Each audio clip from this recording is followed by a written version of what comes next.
Hello dear students. In last lecture we have seen the different weather hazards, definition of weather hazards, and what is meant by drought, classification of drought and strategies to mitigate drought. Okay, last lecture मध्ये आपण weather hazard ची definition पाहिली आणि drought पाहिलं, drought ची definition, drought चे types आणि strategies बघितले drought च्या. This is the second part of this lecture. This is the second part of this lecture. Okay, this is the definition of weather hazards.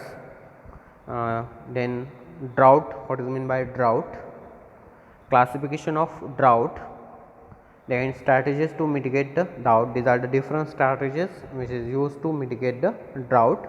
Okay, these are all the strategies and classification we have already seen in last lecture. Now see the next weather hazard, that is a flood. This is the second weather hazard, that is a flood. Flood means पूर येणे. Okay, त्याला काय म्हणतात, flood असं म्हणतात. Flood कधी येतो, जेव्हा पावसाळ्यामध्ये, जेव्हा पाऊस जास्त पडतो, जेव्हा नद्या किंवा धरणं असतील किंवा कालवे असतील, ओके, जेव्हा पूर्णपणे त्यांची जेवढी कॅपॅसिटी आहे त्याच्या कॅपॅसिटीपेक्षा जर पाणी जास्त झालं तर तेव्हा काय होतं, पूर येतो, फ्लड येतो, किंवा त्यालाच हेवी रेनफॉल, जास्त पाऊस पडणे असंही म्हटलं जातं. Okay, definition is years in which actual rainfall is above the normal by twice the mean deviation or more is defined as a year of floods or excessive rainfall. Okay, flood म्हणजे काय, year in which actual rainfall is above, flood year असं म्हणतो. Okay, त्या वर्षामध्ये किंवा त्या सीझनमध्ये actual जेवढा रेनफॉल पडणार आहे त्याच्यापेक्षा डबल रेनफॉल काय होतो, पाऊस पडतो. नॉर्मल रेनफॉलपेक्षा त्याच्यापेक्षा डबल रेनफॉल पडतो.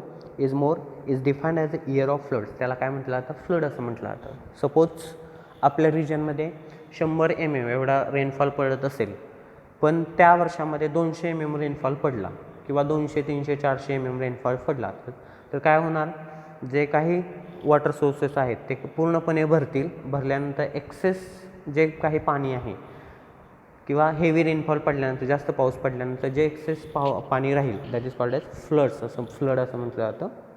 लाईक ड्राऊट, ड्राऊटनुसारच the definition of flood also varies. ड्राऊटची जशी डेफिनेशन वेगवेगळे आहेत, डिफरंट कंडिशन और डिफरंट क्लासिफिकेशननुसार वेगवेगळे आहेत, तसेच फ्लडच्याही डेफिनेशन किंवा फ्लडची डेफिनेशन काय होते, वेगवेगळी असते. ऑन द बेसिस ऑफ सिच्युएशननुसार to another and from one region to another, एका रिजनमध्ये पेक्षा वेगळ्या रिजनमध्ये नुसार जशी फ्लडचे डेफिनेशन किंवा मिनिंग वेगवेगळं आहे. Some of the flood years characterized based on the special damage due to high and intense rainfall in India are as follow. Okay, these are the flood years. आपल्या देशामध्ये जे काही फ्लड आलेले आहेत, okay, पूर आलेले आहेत ते फ्लड इयर आहेत. 1878ला पूर आला होता, 1872, 1971, 1933, 1942. ओके, हे इयर दिलेले आहेत. या इयरमध्ये आपल्या इंडियामध्ये फ्लड आला होता, पूर आला होता. When heavy rains occurs particularly over a catchment area of river it causes flood. Okay, flood पूर कसा येतो, जेव्हा हेवी रेन म्हणजे जास्त पाऊस पडतो तेव्हा particularly over catchment area of river. Okay, catchment area म्हणजे त्यालाच पाणलोट क्षेत्र असं म्हटलं जातं. नद्यांचं पाणलोट क्षेत्र, की जिथं तो पाणलोट क्षेत्र जे असेल ते पूर्णपणे भरल्यानंतर एक्सेस वॉटर जेव्हा ते पाणी व्हायला लागतं that is called as flood. Okay, normal रेनपेक्षा जास्त पाऊस पडतो आणि नद्याचे जे काही पाणलोट क्षेत्र आहेत ते किंवा कॅपॅसिटी आहे नद्यांची ती पूर्णपणे भरते, तेव्हा फ्लड तयार होतो. ओके, पूर येतो. Watershed management programme helps to reduce soil erosion and run off control. Okay, watershed management म्हणजे पाणलोट क्षेत्र असं आपण म्हणतो त्याला, की असं क्षेत्र की जिथे एक्सेस वॉटर, जिथं एक्सेस पाणी आहे ते पाणी काय केलं जातं, कलेक्ट केलं जातं. Okay, that is called as watershed management which helps to reduce the soil erosion. असं केल्यामुळे काय होईल, जमिनीची धूप, जेव्हा पाणी वाहत असतं, जेव्हा पूर आलेलं असतं तेव्हा बघा पाणी एका जागेवरून दुसऱ्या जागेवर जास्त वेगाने वाहत असतं. जेव्हा ते वाहत असतं तेव्हा त्या पाण्याबरोबर मातीचे कण, जे सुपीक मातीचे कण पण असतात त्याच्यामध्ये, त्याच्यामुळं सॉईल इरोजन होते, जमिनीची धूप होते. आणि रन ऑफ कंट्रोल म्हणजे जमिनीची जेवढी कॅपॅसिटी आहे तेवढं पाणी काय केलं जातं, ॲब्सॉर्ब केलं जातं. आणि जेव्हा त्याची कॅपॅसिटी, ॲब्सॉर्बिंग कॅपॅसिटी, पाणी ॲब्सॉर्ब करण्याची कॅपॅसिटी संपते, जेव्हा मॅक्रोपोर्स आणि मायक्रोपोर्स जे जमिनीमध्ये सॉईलमध्ये असतात ते पूर्णपणे भरतात, तेव्हा पाणी जे व्हायला लागतं, आणि ते पाणी व्हायला लागतं त्याच्याबरोबर वाहत जातं, त्याच्याबरोबर मातीचे कणही त्याच्यामध्ये मिक्स होतात. That is called as run off. त्याला रन ऑफ असं म्हटलं जातं. Okay, excess water which is not absorb by the soil. Okay, that is called as run off. आणि वॉटरशेड मॅनेजमेंट, पाणलोट क्षेत्रामुळे आपण ते असं पाणी काय करायचं, कलेक्ट करायचं, जेणेकरून सॉईल इरोजन, जमिनीची धूप कमी होईल आणि रन ऑफ काय होईल, कमी होईल. Keep drainage channel open to remove water from field and use flood resistant varieties of the crops. Okay, drainage drainage म्हणजे काय, एक्सेस वॉटर, जे जास्तीचं पाणी आपण म्हणतो, जे पाणी जमिनीमध्ये ॲब्सॉर्ब केलेलं नसतं, excess water, that is called as drainage असं आपण त्याला म्हणतो. इन शॉर्ट त्याला मराठीमध्ये गटर. ओके, जिथं त्या पाणी ॲब्सॉर्ब केलं जात नाही, ते पाणी वाहत असतं. Okay, that is called drainage channel असं आपण म्हणतो. जेव्हा आपण लँड प्रिपरेशन करत असतो, जेव्हा नांगरणी हॅरोईंग करत असतो, तेव्हा ड्रेनेज चॅनल काय करायचे, काढायचे, जेणेकरून त्या जमिनीमध्ये जे पाणी साठलेलं असेल ते आपण ड्रेनेज चॅनल थ्रू ते पाणी काय काढू शकून बाहेर काढू शकेल. आणि अशा व्हरायटी लावायच्या क्रॉपच्या की त्या जास्त पाणी जरी जमिनीमध्ये साठलं, फील्डमध्ये साठलं, तरी त्या व्यवस्थितपणे उगवून येतात. अशा व्हरायटी काय करायच्या, लावायच्या. ओके, रेझिस्टंट व्हरायटी लावायच्या, ससेप्टेबल लावायच्या नाहीत. Then floods in India and world are most recurring and frequently occurring disaster. Okay, आपल्या देशामध्ये, इंडियामध्ये फ्लड्स हा मोस्टली फ्रिक्वेंटली ऑकरिंग डिसास्टर आहे. It damages not only coastal areas of country but mainland area also get suffered due to this. फ्लडमुळं it damages, it damages not only the coastal area. Coastal area म्हणजे समुद्रकिनारीचा भाग, जिथं समुद्र आहे त्याच्या शेजारचा भाग किंवा त्याच्या शेजारचे जिल्हे. पूर आल्यानंतर फक्त त्यांनाच डॅमेज करत नाही, तर जिथं आपण मेनलँड आहे, मेनलँड एरिया, तिथंही हे काय करतात, डॅमेज करतात. Permanent damage to the crop field, आणि फ्लड आल्यामुळे परमनंटली डॅमेज होतं क्रॉप फील्ड. ओके, बघा, पूर आल्यानंतर पीक तर जातंच, पण त्या पिकाबरोबर जी काही सुपीक माती असते, जे आपण फर्टिलायझर टाकलेले आहेत, ओके, आणि टॉप सॉईल, जी वरची माती असते ती सुपीक असते, आणि पुरामध्ये ती काय होते, वाहून जाते. This the permanent damage to the crop field, permanently damage होतं ते field.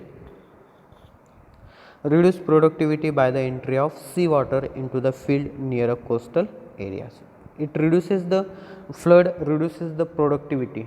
Okay, production, crop yield is reduces due to the entry of sea water into the field near a coastal areas. Okay, समुद्र किनाऱ्याचा जो भाग आहे तिथं जेव्हा पूर येतो तेव्हा जी जमीन आहे, फील्ड आहे, शेत आहे, तिथं जे काही समुद्राचं पाणी खारं पाणी असतं, साल्टी पाणी असतं, ते पाणी काय होतं, त्या फील्डमध्ये जातं. त्याच्यामुळे काय होतं, प्रोडक्टिव्हिटी किंवा प्रोडक्शन कमी होते, सॉईल फर्टिलिटी, जमिनीची सुपीकता कमी होते. Okay, this the flood. Then next weather hazard, that is frost. Okay, frost हा ऑलरेडी आपण ह्युमिडिटी ह्या लेक्चर, ॲटमॉस्फेरिक ह्युमिडिटी ह्या लेक्चरमध्ये आपण फ्रॉस्ट म्हणजे काय पाहिलेलं आहे. फ्रॉस्ट म्हणजे काय, ड्यू म्हणजे दवबिंदू. ओके, आणि फ्रॉस्ट म्हणजे काय, गोठलेली दवबिंदू, that is called as frost असं म्हटलं जातं. ओके, सकाळी इन मॉर्निंग जेव्हा आपण कोणत्याही प्लांटचं लीफ बघितलं तर त्याच्यावरती आपल्याला लहान लहान असे पाण्याचे थेंब दिसतात, त्याला काय म्हणतात, दवबिंदू असं म्हटलं जातं. आणि ते पाण्याचे थेंब जेव्हा त्याचं सॉलिड फॉर्म आईस क्रिस्टलमध्ये रूपांतर होतं, बर्फामध्ये रूपांतर होतं, त्याला काय म्हणतात, फ्रॉस्ट असं म्हणतात. असं म्हणतात. फ्रॉस्ट कधी होतं, जेव्हा अत्यंत कडाकीची थंडी पडते, जास्त थंडी पडते आणि टेम्परेचर मायनसमध्ये जातं, तेव्हा फ्रॉस्ट पडतं. It occurs when atmospheric temperature fall downs than normal टेम्परेचरपेक्षा कमी टेम्परेचर जेव्हा होतं तेव्हा फ्रॉस्ट गोठलेलं दव पडतं. Frost day occurs when the day with a minimum temperature less than 0 degree Celsius. Okay, frost day गोठलेलं दव केव्हा पडतं, जेव्हा टेम्परेचर किती होईल, लेस दॅन 0 डिग्री, 0 डिग्री सेल्सिअसपेक्षाही कमी, म्हणजे मायनसमध्ये जेव्हा टेम्परेचर जाईल तेव्हा काय होतं, फ्रॉस्ट पडतं, गोठलेलं दव पडतं. Water vapour in atmosphere is directly converted in to the ice crystal on plant surface. Okay, water vapour in atmosphere, पाण्याची वाफ म्हणतो आपण, जी की वातावरणामध्ये असते, ती पाण्याची वाफ जेव्हा टेम्परेचर मायनसमध्ये जाईल तेव्हा काय होतं, ती पाण्याची वाफ वॉटर ड्रॉपलेटमध्ये कन्व्हर्ट होतात आणि कन्व्हर्ट होऊन नंतर काय होतं, त्याचं आयस क्रिस्टलमध्ये रूपांतर होतं, बर्फामध्ये रूपांतर होतं. It is not suitable and have adverse effect on almost all types of crops. Okay, आणि जेव्हा फ्रॉस्ट पडतं तेव्हा सर्वच पिकांना पोषक असं फ्रॉस्ट नाही, विच डॅमेजेस टू द क्रॉपला डॅमेज करतं. Okay, sugar cane, cotton and potato, for example sugar cane असेल, कॉटन, ऊस, कापूस, बटाटा आणि tomato are most sensitive crop to frost. ही पिकं खूप सेन्सिटिव्ह आहेत फ्रॉस्टला. जर फ्रॉस्ट पडलं तर ही पिकं परमनंटली किंवा पूर्णपणे काय होतात, डॅमेज होतात आणि याच्यापासून आपल्याला खूप कमी उत्पन्न मिळतं. Okay, this is the Frost. Symptoms of frost damage. Okay, जर गोठलेलं दव जर पडलेलं आहे तर त्या पिकांवरती काय परिणाम होतात. Symptoms of frost damage. First, tender young growth is damaged. Tender young growth means जे कोवळे शेंडे असतील पिकाचे ते काय होतात, डॅमेज होतात. Then scorching and pale brown patches found between the leaf veins. Scorching म्हणजे काय, जळल्यासारखे. ओके, ज्या लीफ वेन्स आहेत, पानाच्या शिरा म्हणतो किंवा कडा म्हणतो, त्या कशा होतात, जळल्यासारख्या दिसतात. आणि पेलो ब्राऊन पॅचेस, ब्राऊन कलरचे पॅचेस, ब्राउनिश कलरचे पॅचेस काय होतात, पडतात. Crop colour become a black with burning effect. आणि फ्रॉस्ट पडल्यानंतर त्या पिकाचा कलर चेंज होतो, ब्लॅक होतो, पूर्णपणे ब्लॅक, काळसर किंवा बर्निंग इफेक्ट, जसं जळल्यानंतर ब्राउनिश कलर येतो त्या प्रकारचे ते पिकांना कलर येतो. It damages flowers and young fruits of the crops. फ्रॉस्टमुळं काय डॅमेज होतं, फ्लावर्स, त्या पिकाला आलेले फ्लावर्स आणि यंग फ्रूट्स, कोवळी फळं डॅमेज होतात. Young plants are most susceptible to it. Young crop म्हणजे नुकतीच लावलेली पिकं, ज्यांना की फ्लावरिंगच्या अगोदर, ओके, ज्यांना फुलं आणि फळं आलेली नाहीत, हे पूर्ण डॅमेज होतात ड्यू टू द फ्रॉस्टमुळे. Leaves may fall down and wilt. Okay, leaves काय होतात, गळून पडतात आणि विल्ट होतात. विल्ट म्हणजे त्याच्या कुजणे किंवा मरतात.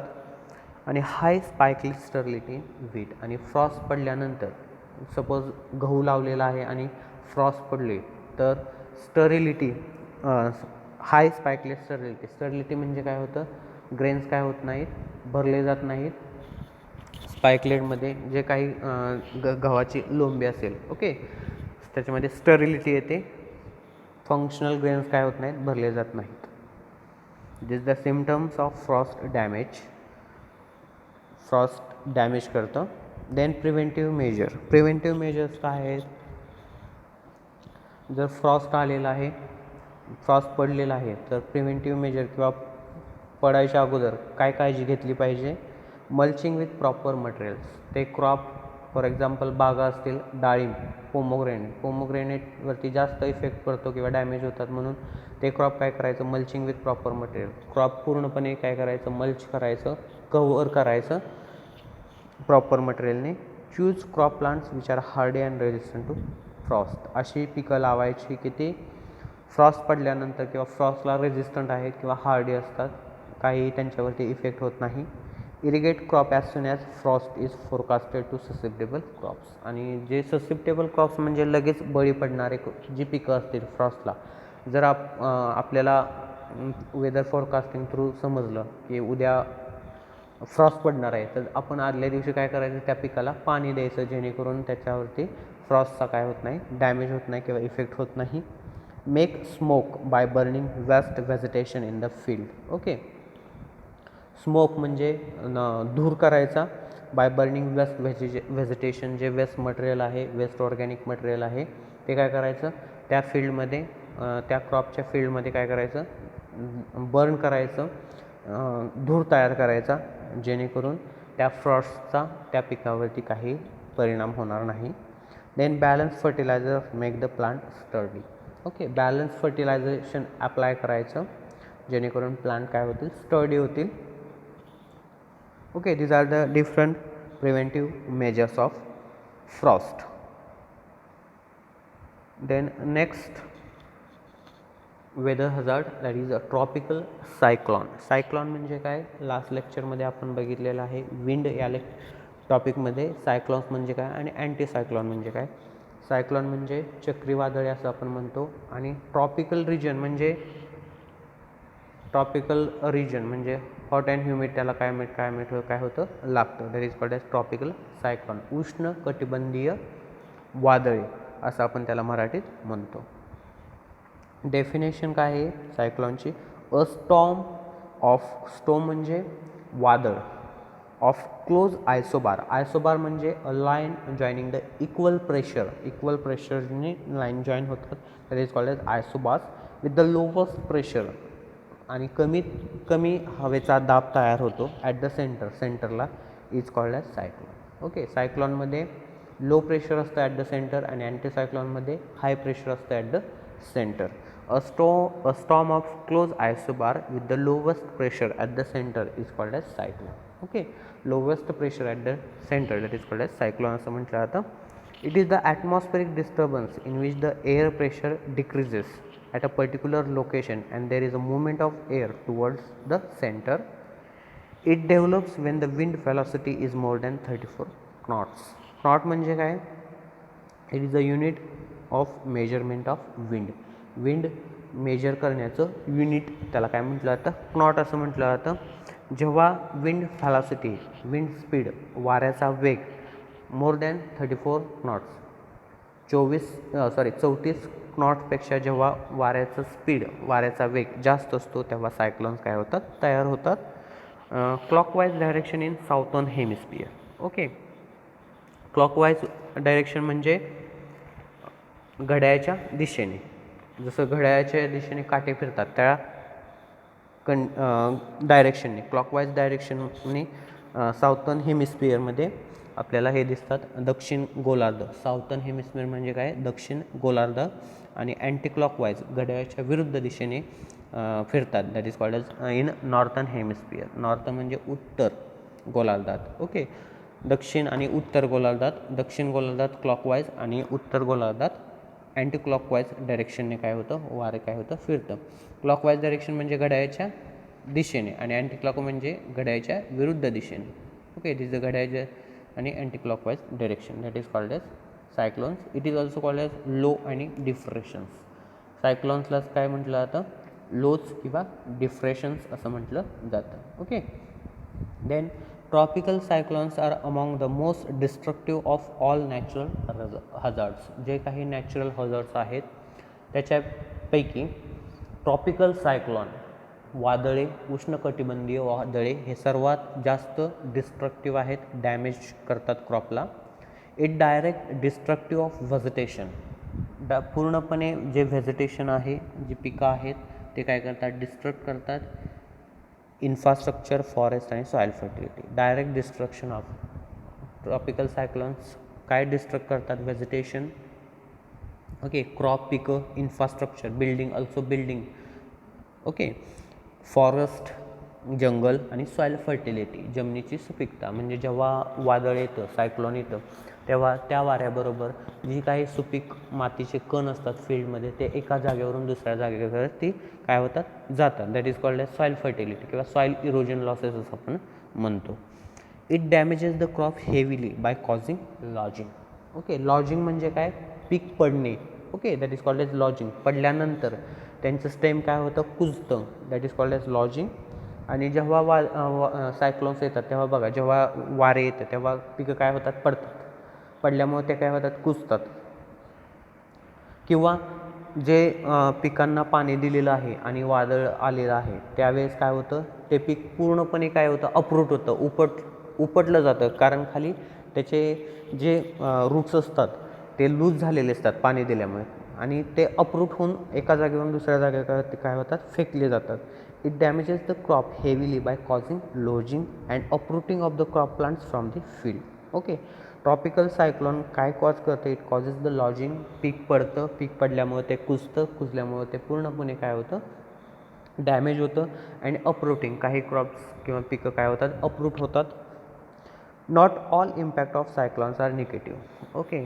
काही बेनिफिशियल ॲडव्हान्टेजेस पण आहे सायक्लॉनचे.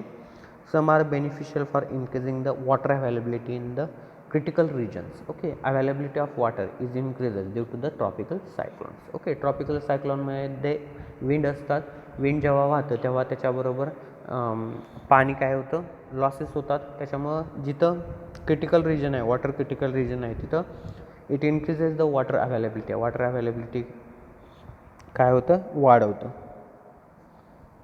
Some are beneficial for increasing the water availability in water critical region. जिथं पाण्याची कमतरता आहे तिथं पाणी वाढवायचं की इन्क्रीजिंग करण्याचं काम काय करतात, ट्रॉपिकल सायक्लॉन्स काय करतात, काम करतात. This is the beneficial effect of cyclones. Okay. Then next weather hazard, that is a extreme weather conditions. Extreme weather कंडिशनमध्ये 2 वेदर हजार्ड्स आहेत. फर्स्ट आहे हीट वेव्ज आणि सेकंड आहे cold waves. Okay. Heat waves म्हणजे काय, उष्णतेची लाट असं आपण मराठीमध्ये त्याला म्हणतो. उष्णतेची लाट कधी होते, जेव्हा नॉर्मल टेम्परेचरपेक्षा जर टेम्परेचर वाढलं. Okay. Normal temperature 40 degree Celsius आहे, जर टेम्परेचर 40 डिग्री सेल्सिअसपेक्षा जास्त झालं तर हीट वेव्ज येतात. Okay. As per IMD, IMD म्हणजे काय, Indian meteorological department, when the maximum temperature of the station reaches at least 40 degrees Celsius for plains and 30 degrees Celsius for hilly regions, that is called as heat waves. Heat waves उष्णतेची लाट आपण कधी म्हणतो, जेव्हा normal टेम्परेचरपेक्षा temperature वाढतं, 40 degree सेल्सिअसपेक्षा जर temperature जास्त झालं इन प्लेन रिजन, सपाट भागामध्ये, आणि हिली रिजन म्हणजे डोंगराळ भागामध्ये जर temperature above 30 degree Celsius 30 degree सेल्सिअसपेक्षा जास्त झालं तर आपण हीट वेव्ज, उष्णतेची लाट असं आपण त्याला म्हणतो. Based on actual maximum temperature, heat waves ऑब्झर्ड in between 40 to 45 degree Celsius. Okay. जेव्हा टेम्परेचर 40 ते 45 डिग्री सेल्सिअस असते तेव्हा हीट वेव्ज काय होतात, मोस्टली आपल्याला हीट वेव्ज त्या टेम्परेचर रेंजमध्ये आढळतात. And severe heat waves observe above 45 degree Celsius. आणि जेव्हा टेम्परेचर अबाव 45 डिग्री सेल्सिअस होईल तेव्हा सिव्हिअर हीट वेव्ज आपल्याला ऑब्झर्व होतात. Then exposure to heat, it causes severe symptoms such as a heat exhaustion and heat stroke. Okay. जर त्या हीटला expose जर झालं, ओके, त्या उष्णतेच्या लाटामध्ये आपण जर एखादं लिव्हिंग ऑर्गॅनिझम जर चा फटका जर त्याला उष्णतेच्या लाटेचा बसला तर हीट एक्झॉशन आणि हीट स्ट्रोक होतो. हीट एक्झॉशन म्हणजे उष्मा किंवा उष्माघात म्हणतो आपण. जेव्हा टेम्परेचर जास्त होतं किंवा एखादं टेम्परेचरचा जास्त धक्का उष्णतेच्या लाटेचा बसला तर त्याला काय म्हणतात, उष्माघात असं म्हटलं जातं. अ कंडिशन विच कॉजेस फेंडनेस. आणि जर उष्माघात झाला तर त्याच्यामुळं काय होतं, फेंडनेस म्हणजे काय, अशक्तपणा येतो. ओके. हीट स्ट्रोक म्हणजे उष्माघात असं आपण म्हणतो. जेव्हा उष्माघात येतो तेव्हा आपल्याला अशक्तपणा जाणवतो. As well as dry, cold, warm, गरम स्किन आपल्याला ऑब्झर्व होते. Due to the inability of body to control high temperature. Okay. आपली बॉडी हाय टेम्परेचर कंट्रोल करू शकत नाही, त्याच्यामुळं ती आपली जी स्किन आहे ती कशी होते, ड्राय होते, कोरडी होते आणि वार्म, गरम स्किन तयार होते. आणि त्याच्यामुळे आपल्याला काय होतं, अशक्तपणा येतो. जर आपण उष्णतेच्या लाटेमध्ये सापडलं तर उष्माघात तयार होतो. Then cold waves. Cold waves म्हणजे थंडीची लाट. जेव्हा टेम्परेचर कमी होईल तेव्हा कोल्ड वेव्ज होतात आणि जेव्हा टेम्परेचर जास्त होतं तेव्हा हीट वेव्ज येतात. Okay. If the minimum temperature of any area fall down to less than 10 degree Celsius. Okay. Temperature जर 10 डिग्री सेल्सिअसपेक्षा, नॉर्मल टेम्परेचरपेक्षा 10 डिग्री सेल्सिअसपेक्षा जर टेम्परेचर कमी झालं तर कोल्ड वेव्ज येतात. Based on actual minimum temperature, cold waves observed in between 0 to 4 degree Celsius. जेव्हा टेम्परेचर 0 ते 4 डिग्री सेल्सिअस आपल्या होतं तेव्हा आपल्याला ॲक्च्युअली कोल्ड वेव्ज आढळतात.